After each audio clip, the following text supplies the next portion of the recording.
Kita punya Tuhan yang disebut dengan berbagai nama, tapi salah satunya Jehovah Jireh, Allah yang menyediakan.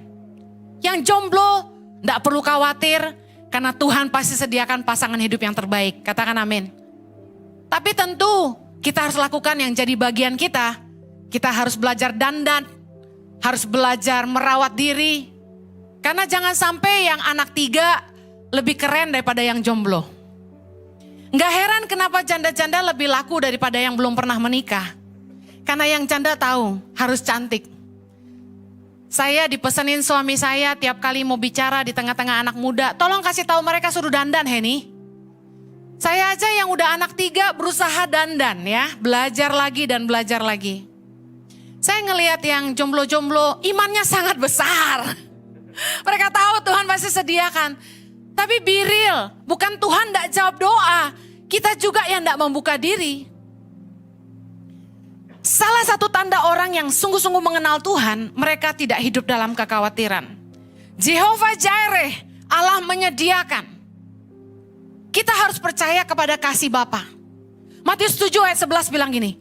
Jadi jika kamu yang jahat tahu memberi pemberian yang baik kepada anak-anakmu, apalagi Bapamu yang di sorga, katakan amin. Ia akan memberikan yang baik kepada mereka yang meminta kepadanya. Ada amin? Berapa banyak saudara yang berdoa tapi doamu belum dijawab? Angkat tangan. Sama-sama declare bilang gini. Ia akan memberikan yang baik kepada mereka yang meminta kepadanya. Punya iman gak? Kita yang manusia yang jahat aja tahu memberikan pemberian yang baik kepada anak-anak kita. Percayalah bahwa Bapa di sorga akan memberikan yang baik kepada mereka yang meminta kepadanya. Tapi sekalipun Tuhan tidak memberikan seperti yang kita inginkan, kita harus tetap percaya bahwa Tuhan itu memberikan yang terbaik. Orang yang punya iman bukan berarti semua yang dia doakan yang akan Tuhan berikan. Mungkin Tuhan tidak jawab exactly like what we wanted. Mungkin Tuhan gak jawab doa kita seperti yang kita inginkan. Tapi percayalah, milikilah iman bahwa apa yang Tuhan sedang kerjakan dan akan berikan dalam hidup kita adalah yang terbaik. Kita gak marah, tapi kita kecewa sama Tuhan ketika apa yang kita doakan kok gak kunjung datang. Kenapa sih Tuhan gak jawab doa kita? Kenapa Tuhan gak lakukan seperti yang kita inginkan? Mungkin bahkan ada yang sampai marah sama Tuhan. Tapi tahukah Anda bahwa manusia itu gak tahu apa yang mereka minta sebenarnya? Saya pernah khotbah bilang gini, bahwa kita ini manusia cuma punya kemampuan melihat sejauh jarak mata kita memandang. Tapi Tuhan adalah Alfa dan Omega. Dia yang awal dan dia yang akhir. He is the creator. He is God. Jehovah, Tuhan yang maha tahu. Dia yang sanggup melihat ujung dari hidup kita. Kalau kita punya iman, kita harusnya percaya bahwa kehendak Tuhan adalah yang terbaik, bahwa rencananya yang terindah. Banyak kali ketika kita berdoa dan kita minta sesuatu sama Tuhan, you don't know what you ask. Anda tidak sadar apa yang Anda minta. Ayat favorit kita Mazmur 37 ayat 4. Bergembiralah karena Tuhan, maka Ia akan memberikan kepadamu apa yang diinginkan hatimu. Saya juga sering kasih ayat ini buat yang ulang tahun. God bless the desires of your heart. Tuhan berkati kerinduan hatimu. Tapi Tuhan ingatkan saya, hati-hati sama desires. Keinginan kita ini yang seringkali membuat kita tidak taat sama Tuhan. Keinginan kita yang gak ada habisnya ini yang seringkali membuat kita kecewa sama Tuhan. Keinginan kita ini yang seringkali menjadi perangkap jebakan buat hidup kita sendiri. Pertanyaan saya siang hari ini, apakah keinginan hatimu sejalan dengan kehendak Allah? Apakah keinginan hatimu sejalan dengan kehendak Tuhan? Roma 8, mari kita lihat. Roma 8 ayat 5. Sebab mereka yang hidup menurut daging memikirkan hal-hal yang dari daging. Mereka yang hidup menurut roh memikirkan hal-hal yang dari roh. Ayat ke-6.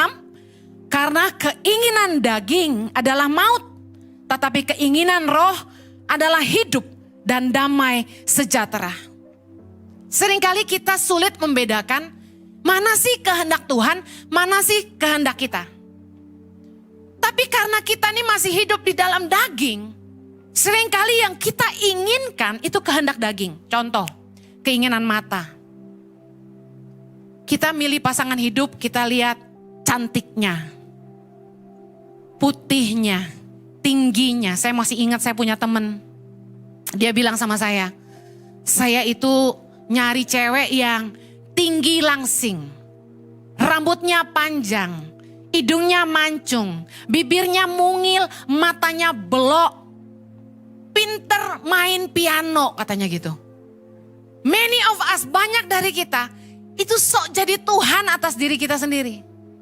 Padahal kita dipimpin oleh keinginan. Apa yang terjadi sama teman saya ini? Dengan sejuta keinginannya itu, dia dapat cewek yang 180 derajat berbeda dari keinginannya.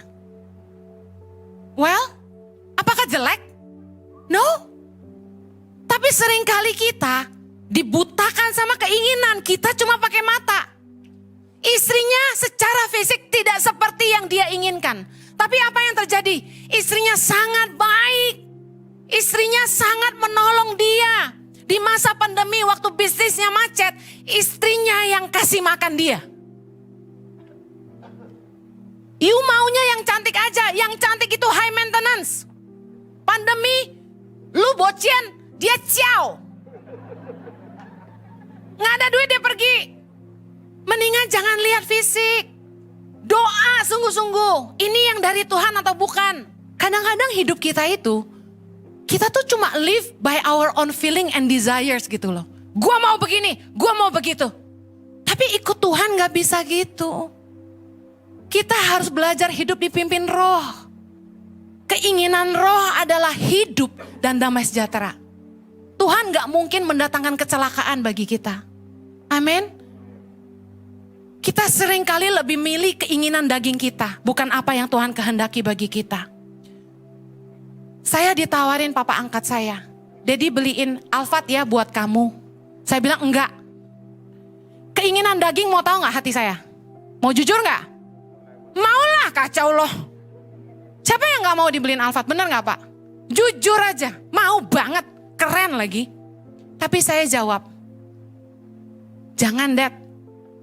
Nanti kalau dilihat orang pikir saya pakai duit yayasan beli mobil mewah. Jangan. Emang sejuta orang nanya, Ibu Heni dibeliin orang tua atau pakai duit yayasan? Kan gak nanya. Tapi pasti menghakimi. Seringkali kita tuh ngikutin keinginan. Kita gak pegang firman Tuhan. Firman Tuhan berkata, seorang hamba Tuhan harus hidup berpadan dengan panggilan. Saya sudah memilih jalan hidup saya. Waktu saya mau nikah sama suami saya, mama saya tegaskan, kamu yakin mau nikah sama Jojo? Dia pendeta loh, saya ngerti artinya apa. Harus siap hidup susah. Saya sudah menetapkan hati saya siap hidup susah. Dari Shiseido, saya ganti jadi Haselin Snow. Yang old school tahu Haselin Snow yang muda? Hah? Apa tuh? Ada krim dari Malaysia. Ya tutupnya kuning muda, dalamnya itu putih. Kalau dipegang itu kayak apa sih? Dingin-dingin gitu, tapi bikin muka kering banget gitu. Ya, zaman itu sih cocok nggak tahu sekarang. Saya turunin standar saya dari Shiseido ke Haselin Snow demi saya siap susah sama suami saya. Tapi Tuhan itu gak pernah gagal dalam hidup saya. Orang pikir jadi kawin sama pendeta susah, gue bilangin lu salah. Berkatnya melimpah, anugerah Tuhan luar biasa. Saya kawin sama Jojo, mungkin dia gak punya aset banyak, gak harta, duit banyak di rekening. Tapi dia bawa saya pelayanan sampai ke Eropa. Dia bawa saya pelayanan sampai ke Malaysia, Singapura, Taiwan, Shanghai, Hong Kong. Kami pelayanan sampai keliling dunia. Kampung-kampung juga sih. Tapi kan biar gaya saya ceritain yang luar negeri dulu ya kan. Intinya gini, saya siap mengikuti kehendak Tuhan dalam hidup saya. Bukan keinginan saya sendiri. Perempuan mana sih yang gak mau hidup enak? Tinggal tenteng-tenteng Chanel dan Gucci. Tapi kita mesti ngerti kehendak Allah. Firman Tuhan berkata dalam Yakobus 4. Nih orang-orang yang suka ngikutin keinginan daging harus baca ini. Ayat 2. Kamu mengingini sesuatu, tetapi kamu tidak memperolehnya. Lalu kamu membunuh. Kamu iri hati, tetapi kamu tidak mencapai tujuanmu. Lalu kamu bertengkar dan kamu berkelahi. Kamu tidak memperoleh apa-apa karena kamu tidak berdoa. Ayat 3 baca sama-sama yang kenceng. Atau kamu berdoa juga, tetapi kamu tidak menerima apa-apa karena kamu salah berdoa. Sebab yang kamu minta itu hendak kamu habiskan untuk apa? Memuaskan hawa nafsumu. Tuhan gak akan jawab doa yang salah. Tapi berapa banyak kita yang bersyukur kalau Tuhan tuh gak sembarangan menjawab doa? Angkat tangan. Pernah gak Anda doa yang salah? Ada zaman dulu ya, saya tuh takut melahirkan. Karena mama saya cerita waktu ngelahirin saya tuh pendarahan hebat, setengah mati gitu. Nah karena takut mendengar cerita itu, nih mama-mama belajar jangan suka cerita begitu ke anak-anaknya. Saya jadi takut melahirkan, saya trauma banget. Jadi waktu saya nikah sama suami saya doa gini, nggak punya anak-anak gak apa-apa deh Tuhan. Bayangin, saking takut ngelahirin. Tapi saya tuh bersyukur, ya ampun Tuhan cabut perkataan saya. Sembarangan ngomong nih mulut. Coba Tuhan jawab doa saya waktu itu, saya bener-bener gak punya anak. Nyesel seumur hidup gak tuh? Jojo sih gak bakal ceraiin saya. Tapi saya gak bisa ngelihat anak-anak saya yang cute-cute itu. Gak bisa dipeluk sama mereka seperti hari ini. Nah seringkali Tuhan itu bermurah hati. Tidak semua doa kita dijawab. Tuhan itu sangat baik. Amen. Tuhan tidak akan memberikan apa yang Tuhan tahu akan merusak hidup kita. Bahkan mungkin menggagalkan rencananya dalam hidup kita. Kita kan gak tahu apa yang akan terjadi seandainya Tuhan memberikan kepada kita semua yang kita inginkan. Kita kan gak tahu. Ada anak-anak yang hidupnya begitu mudah. Orang tuanya kasih dia apa saja. Dia mau apa aja orang tuanya belikan. Dikasih. Hidupnya gampang, very easy. Apa yang terjadi? Spoiled. Anak manja. Hidupnya jadi rusak. Yang seharusnya dari kecil dia diajar dulu cara memegang uang. Ngelola uang itu seperti apa, bijaksana seperti apa. Dia gak diajarin, tapi dikasih duit terus. Apa yang terjadi? Mereka pakai uang mereka salah gunakan. Ada yang shopping terus sampai hutang kartu kredit. Ada yang belajar ngedrak, ada yang belajar traktir teman-temannya ke night club, mabok-mabukan. Saya saksikan anak-anak orang kaya di Australia, teman-teman saya, sekolahnya kacau. Kenapa? Orang tuanya beliin Ferrari, SLK. Wah, mereka kerjaannya pamer terus, happy. Minum yuk, ngumpul saban malam. Kapan sekolahnya? Malam teler, besok pagi gimana bangunnya? Orang tua yang gak tegas sama anak-anaknya, dengerin, Anda sedang merusak masa depan anak Anda. Sekalipun Anda orang kaya, dengar baik. Kalau Anda mau lihat anak Anda berhasil, tegas sama mereka. Papa mama cuma bisa kuliahin kamu. Selesai kuliah, katakan umur 23, kamu sudah harus bisa berdiri di atas kaki kamu sendiri. Harus tegas. Anda kalau sayang anak Anda harus tegas sama mereka. Kasihan Bu Heni, no. Anda biarkan mereka di rumah umur 25, 26, 27, 28. Enggak kerja, cuma main game. Tidur subuh, bangun siang. Emangnya Anda hidup selamanya? What if you die? Apa yang terjadi kalau Anda dipanggil Tuhan? Anak Anda mau makan apa? Mau kemana? Oh jangan takut Bu Heni, pabrik saya banyak. Harta saya melimpah, anak saya gak bakal kelaparan. Saya sudah lihat harta orang habis dalam sekejap.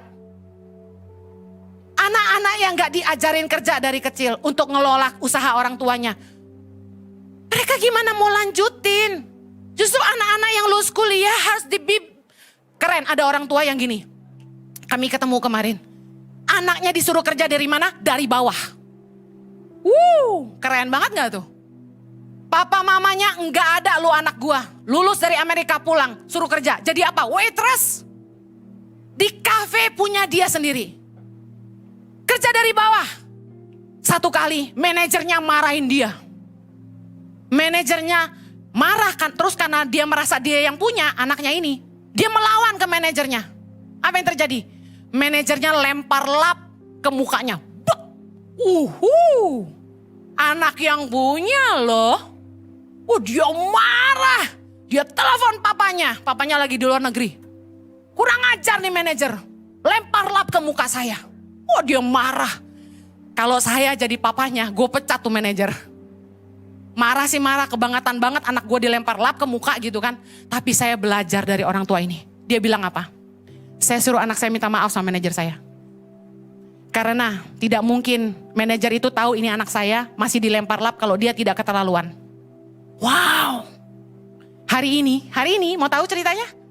Anaknya jadi manajer kafe dong. Keren banget, pinter banget, malah dia bikin jadi franchise. Franchise-nya udah dibeli orang. Anaknya loh. Tapi pelajaran dari papanya apa?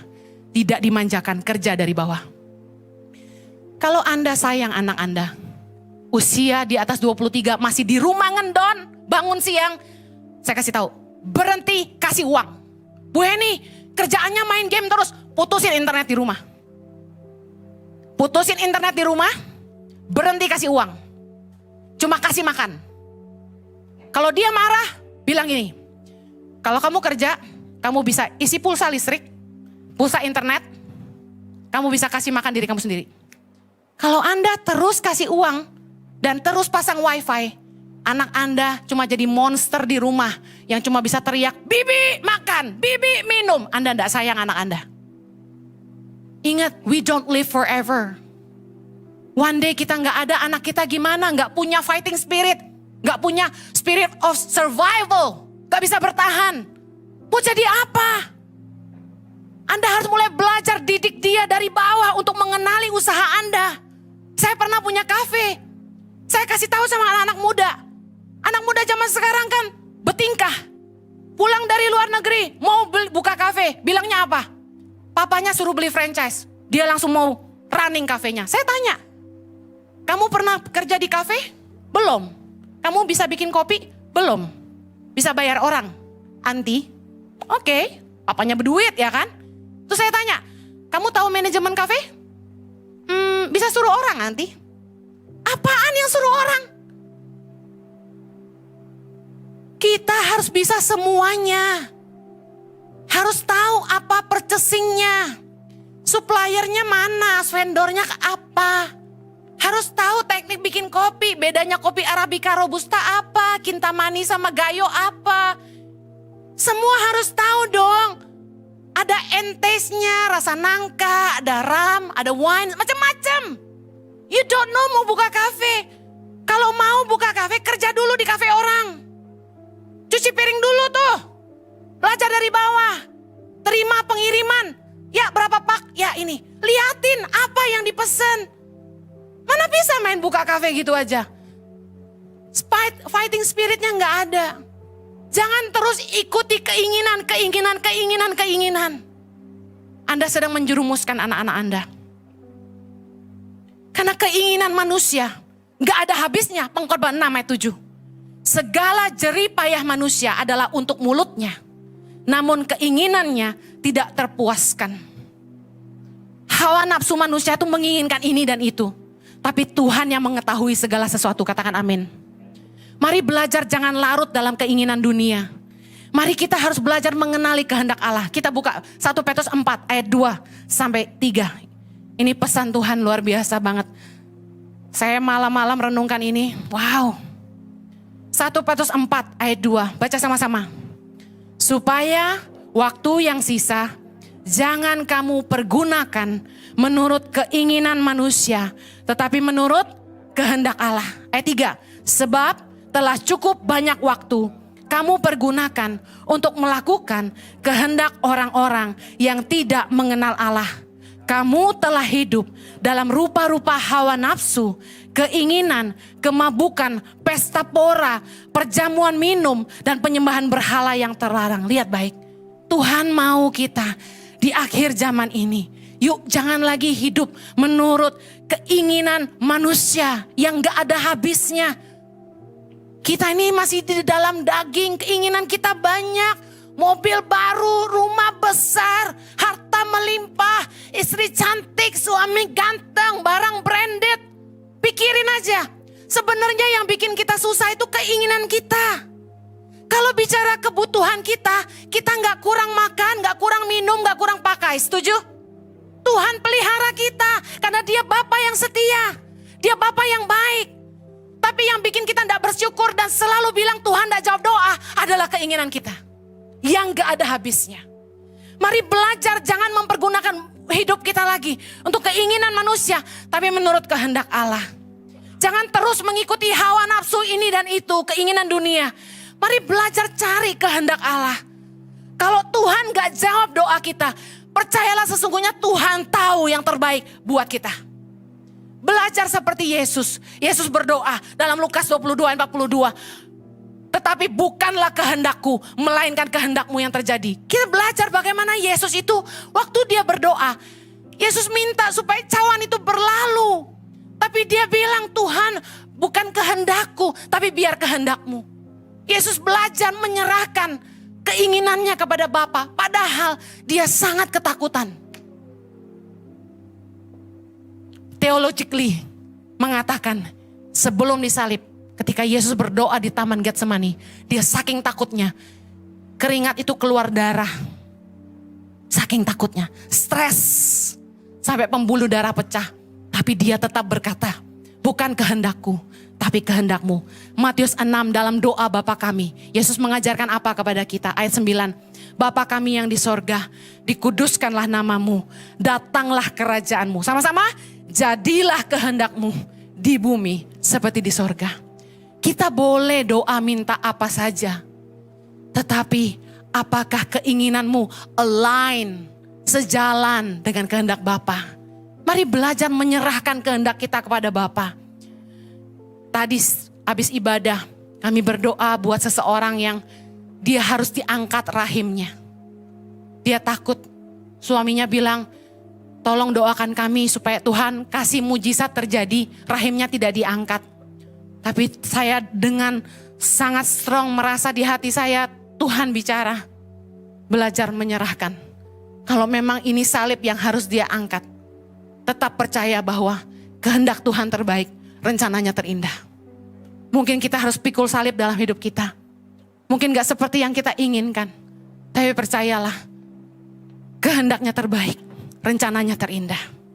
Matius 6 ayat 33 berkata, tetapi carilah dahulu kerajaan Allah dan kebenarannya, maka semuanya itu akan ditambahkan kepadamu. Mari belajar, kalau doa, jangan lagi selalu bilang gini, Tuhan berkati aku, Bapa berkati aku. Tapi belajar gini, Tuhan, apakah yang Engkau rindukan dari hidupku? Apa yang Kau mau dari hidupku? Apa yang Kau mau Tuhan, nyatakanlah bagiku. Jangan melulu, aku mau ini, aku mau itu. Tapi tanya, apa sih kehendak Tuhan bagi kamu? Mari kita fokus melakukan kehendak Tuhan. Percayalah, firman Tuhan berkata, carilah dahulu kerajaan Allah, bicara soal kehendaknya dalam hidup kita dan kebenarannya. Maka semuanya ditambahkan. Saya bersyukur saya mengejar kehendak Allah dalam hidup saya. Kami meninggalkan kenyamanan kami di Australia. Kami kehilangan income, kami kehilangan harta. Tapi saya mengejar kehendaknya dalam hidup saya. Dan saya bersyukur diberikan seorang suami seperti yang dia katakan kepada saya, bahwa bersama Jojo saya akan menghidupi kehendak Allah. Mana ada suami yang mau bantu istrinya cari dana yang bukan untuk dirinya sendiri. Coba, suamiku tuh nenteng kaos, batik, kalau udah promosi topi, putar kanan kiri, bilang lebih mudah setengah jam, lebih mudah 5 menit. Suamiku kalau jualan 40 kilo tuh habis. Saya gak pinter marketing kayak dia, tapi saya bisanya nangis. Kalau saya nangis baru laris. Saudara tahu, kami berdua ngalamin Kami berdua ngalamin, ini kesaksian nyata, bukan untuk membanggakan diri ya. Tolong terima dengan telinga yang baik. Kami menyerahkan hidup kami kepada Tuhan. Kami hidup buat Indonesia. Sekarang kalau ditanya, tangan pengharapan kasih saya apa? Saya gak digaji, saya gak dapat komisi, saya jual merchandise itu, saya gak dapat apa-apa loh. Saya ambil aja, saya bayar loh. Boleh tanya sama staf merchandise. Saya nggak ambil, saya bayar, saya beli. Telur itu saya beli, saya nggak pernah ambil gratis. Tapi kami tahu ini salib yang kami harus pikul. Tapi apa yang terjadi? Tuhan menambah-nambahkan. Apa yang tidak pernah, 1 Korintus 2 ayat 9. Apa yang tidak pernah dilihat oleh mata, yang tidak pernah didengar oleh telinga, yang tidak pernah timbul dalam hati manusia. Semua yang disediakan Allah untuk mereka yang mengasihi Dia. Hari ini kami hidup. Tuhan itu sangat baik, sangat-sangat baik sekali. Bisa sekolahin anak sampai selesai. Bisa punya rumah, ya mungil-mungil lucu ya, yang penting bersih dan rapi. Bisa dikasih orang mobil, gak usah beli gitu. Bisa punya handphone, iPhone terbaru gak pernah beli, saya dikasih. Hidup saya penuh kemurahan Tuhan. Saya injek kota manapun saya dikasihi sama orang-orang. Pulang dikasih oleh-oleh sampai over bagasi. Puji Tuhan, dari 500.000, 300.000 tiap khotbah bisa naik-naik terus. Dikasih orang lebih, digaplokin duit kalau khotbah ya. Dulu saya pelayanan itu kalau saya lihat gerejanya gak mampu, saya balikin. Bukannya saya lihat angkanya kecil, saya kasihan. Saya mau datang cuma memberkati. Saya nggak cari uang di sini. Saya berkati. Tapi Tuhan tuh perhitungkan. Kami nggak pernah kurang. Kalau orang keluar negeri harus nabung. Kami nggak perlu nabung, Tuhan yang bawa kami. Kami diundang khotbah sana, undang khotbah sini. Udah dibayarin tiketnya, dibayarin hotelnya, dibayarin makannya, dikasih oleh-oleh, uang saku lagi. Haleluya. Carilah kehendak Allah. Maka semuanya ditambahkan. Saya akhiri. Cepat aja, bagaimana Anda mengenali kehendak Allah? Mana yang daging, mana yang Allah? Yang pertama, ada kebenaran, damai sejahtera, dan sukacita dari Roh Kudus. Roma 14 ayat 17. Sebab kerajaan Allah bukanlah soal makanan dan minuman, tapi soal kebenaran, damai sejahtera, dan sukacita oleh Roh Kudus. Segala sesuatu yang dari Tuhan itu mendatangkan damai sejahtera dan sukacita. Dan pasti kita melakukannya dalam kebenaran, gak pakai tipu-tipu, gak perlu jahatin orang. Amin. Yang kedua, ada penyediaan dan pemeliharaan Tuhan. Favor of God. Selalu cukup, gak perlu maksa, gak perlu sampai ngorbanin diri, ngorbanin keluarga. Tapi Tuhan yang menyediakan benih bagi penabur. 2 Korintus 9 ayat 10. Ia yang menyediakan benih bagi penabur dan roti untuk dimakan. Ingat, kita dikasih benih untuk ditabur, ada roti untuk kita makan. Artinya orang yang dipakai Tuhan nabur gak akan kekurangan. Amin. Yang terakhir, yang dari Tuhan itu membuat hidup kita berbuah jadi berkat bagi sesama. Yohanes 15 ayat 16. Aku telah menetapkan kamu supaya kamu pergi dan menghasilkan buah dan buahmu itu tetap. Tuhan pasti menaruh hikmatnya dalam hati kita. Kasih karunia-Nya memampukan kita. Waktu kita disuruh Tuhan melakukan sesuatu, entah bagaimana, kita aja gak sadar bahwa kita bisa, tapi kita mampu melakukannya. Kita akan amazed, begitu kita lihat ke belakang, kita kaget ngelihat semua karya yang sudah kita lakukan bersama Tuhan. Itu kita gak pernah terpikirkan sebelumnya. Saya sama suami kalau hari ini bisa dapat kasih karunia Tuhan, dipakai Tuhan untuk menolong anak-anak di Indonesia. Sudah lebih dari 10.000 anak-anak pedalaman yang kami bantu untuk makanan bergizi dan sekolah. Dan hari ini Tuhan masih terus mempercayakan ribuan anak-anak Indonesia.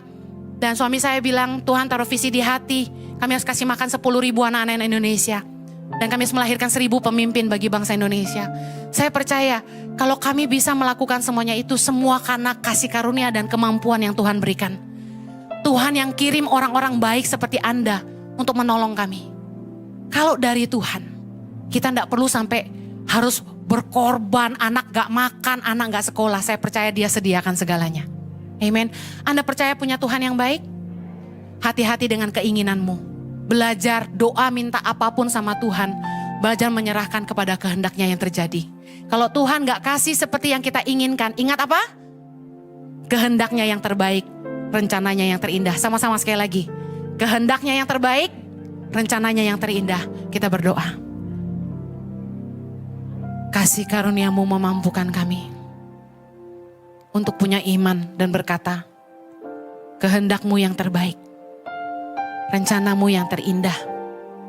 Kalaupun harus salib yang kami pikul, kami percaya bersama Tuhan kami mampu. Ada kasih karunia akan menyertai kami. Berdoa Tuhan, biarlah setiap umat-Mu bukan lagi mencari kehendaknya, keinginannya, tapi mereka mau belajar datang sama Tuhan, menyerahkan dirinya. Dan berkata, apakah yang Tuhan mau untuk saya kerjakan bagi Tuhan? Apakah kehendak Tuhan bagi hidup saya? Mari umat Tuhan, saya mau kasih kesempatan doa yuk sama Tuhan. Minta Tuhan nyatakan kehendaknya dalam hidupmu. Terima kasih Tuhan. Nyatakan kehendak-Mu Tuhan. Nyatakan kehendak-Mu. Dikuduskan nama-Mu Tuhan. Datanglah kerajaan-Mu. Jadilah kehendak.